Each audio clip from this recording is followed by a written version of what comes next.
Little update on the bike. I installed a voltmeter right here so I could see if the battery is charging while we're driving around or not. The lights from the last video up here didn't work. Now everything works.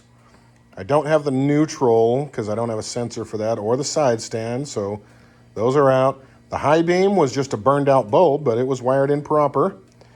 And I did wire in the turn signal. This cannot use an LED because it actually interrupts the power to the rest of the blinkers, so it's incandescent. And this is an LED right here.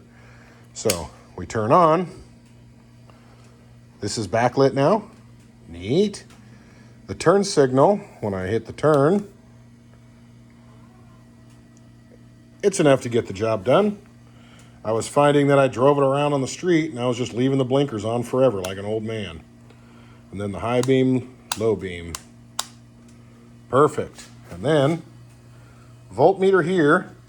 I've got it, I leave it sitting on a tender because I leave everything on a battery tender, but when it's not on the tender, it sits around 12.7.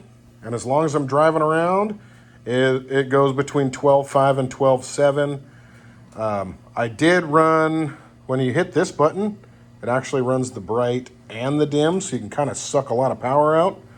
I've gotten it down to 12.3, but as soon as I stop like trying to drain it, it goes back up to 12.5 to 12.7 again all the time. So the stator does keep up with what I got going on right now. I haven't tried charging the cell phone on it, but that will happen. But I think that's going to take enough. It probably won't add any draw to it. Another problem that I got, well, I did do my registration. Haha. Paper plate for now, a few more weeks, I'll get the real deal. Rear blinkers work fine. I always thought maybe the exhaust was a little too close, but it's not really. It's fine. No problems there. But this hits the blinkers. And you can see the split right there. I've super glued this thing back together a bunch, but it keeps hitting. So what I did is I bought license plate brackets that are supposed to bolt, that's supposed to have like this bitey thing that clamps on here. And then these mount to it, but all I did is I just hooked it up into a shock bolt.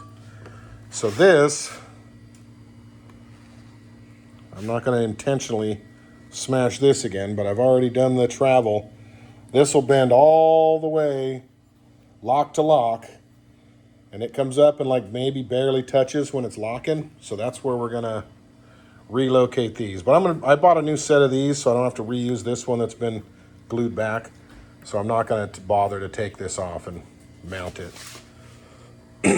But that's where it's going to be. So that's kind of where we're at with it. Everything works.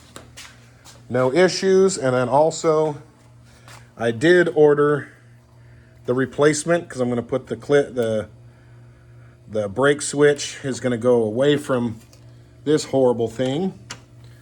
And it's going to be another hydraulic, just like this guy up here. This guy's really nice, convenient.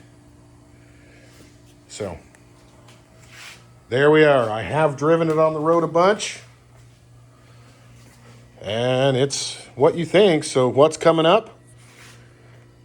Obviously the aforementioned mild repairs / upgrades, but we're going to put this to something. If you've ever ridden a Honda, and even my Africa Twin,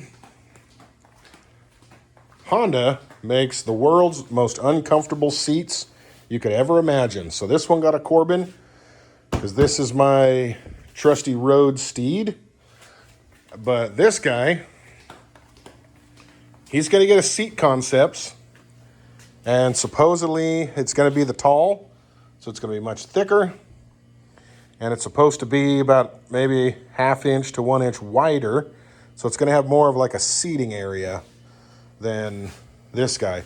This guy is absolutely miserable. I've done 100 miles of the Baja Trail, of like the Baja 500 and 1000. I've done 100 miles on this thing, and let me tell you, my butt was very unhappy with my life that day. So we're gonna be doing a lot more seat time on this guy now that we're gonna be riding it on the street more. We'll be able to hit more trails since we don't have to load the truck and do all that. It's more convenient. So he's going to be getting more seat time. So we need to make sure this is up to the task. Anyways, see you later.